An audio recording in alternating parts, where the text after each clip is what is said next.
Today we're on the last page, page 8 of our chapter 10 notes packet, finishing up the last half of page 8. We have solved for the variable in the following problems. Number 1, we have the tangent of theta is equal to the cotangent of 5 theta.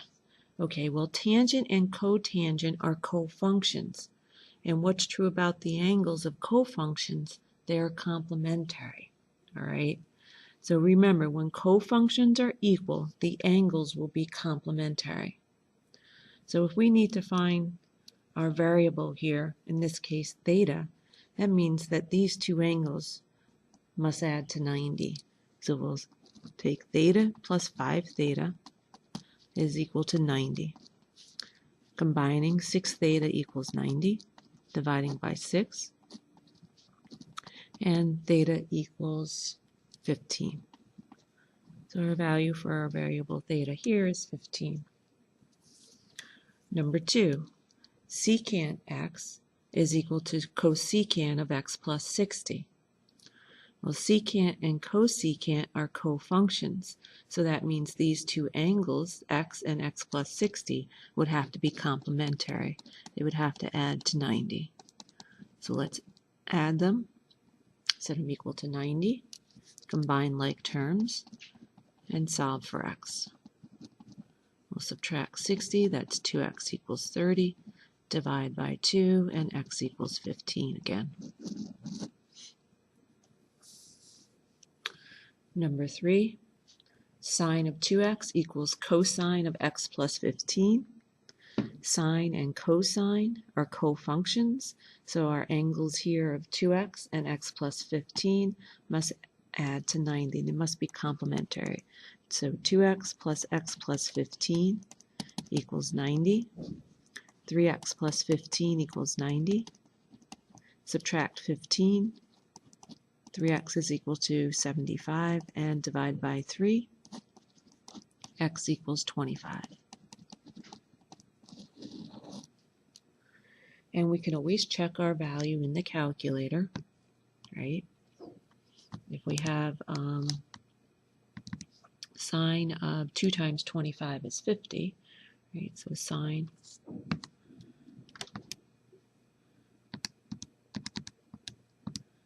that's 0.766, there's the decimal, and then cosine of 25 plus 15, same decimal. Cosine of theta equals sine 2 theta plus 15. These are cofunctions, so the angles here must be complementary, so they must add to 90. Combining like terms, 3 theta plus 15 equals 90. Subtract 15, 3 theta is 75. Divide by 3, and theta is 25. Seem to be getting some repetitive answers for our variable here. Number 5. Tangent of theta plus 5 equals cotangent of 2 theta minus 20. Tangent and cotangent are cofunctions, so our angles here must be complementary. So meaning theta plus 5 plus 2 theta minus 20 has to equal 90. Combining like terms, 3 theta minus 15 is equal to 90. Add 15 to both sides. 3 theta is equal to 105, and divide by 3. 105 divided by 3 is 35.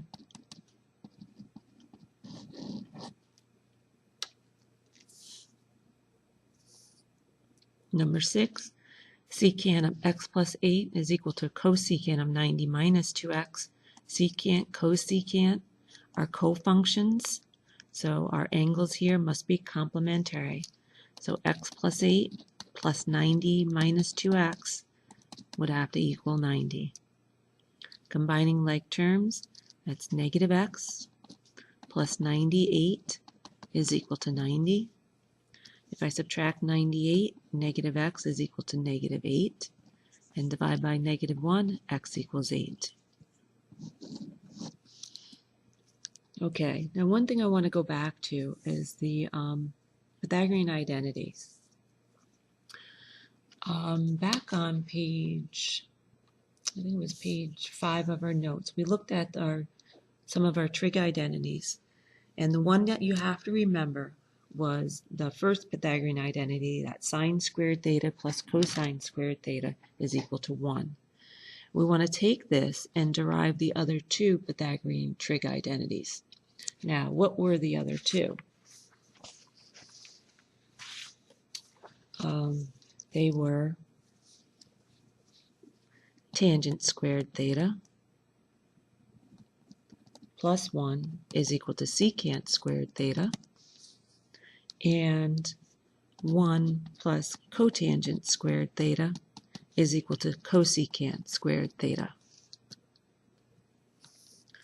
All right, so taking sine squared theta plus cosine squared theta equals 1, what can we do to this equation to arrive at tangent squared theta plus 1 is equal to secant squared theta? In other words, let's see, well, we know that tangent is equivalent to sine over cosine. So let's say if we take sine squared theta plus cosine squared theta equals 1, and if we divide by cosine squared theta, if we divide everything by cosine squared theta,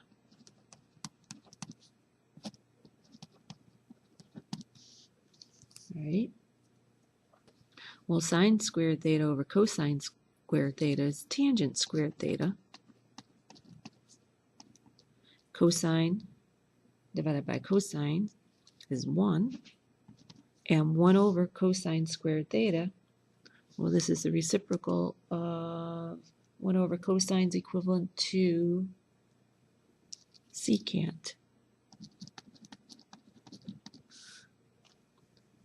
So taking sine squared theta plus cosine squared theta equals 1. If we simply divide everything by cosine squared theta, we arrive at our other Pythagorean trig identity.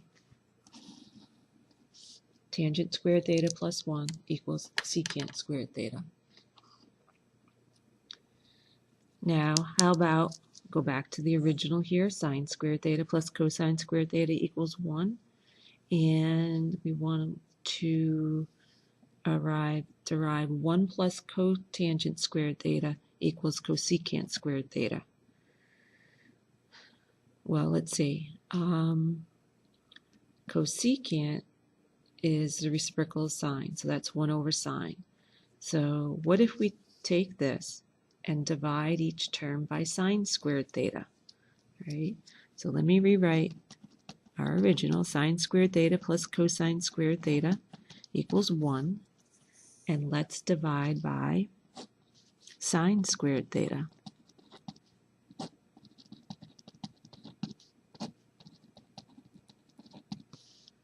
All right, in doing so, this is 1.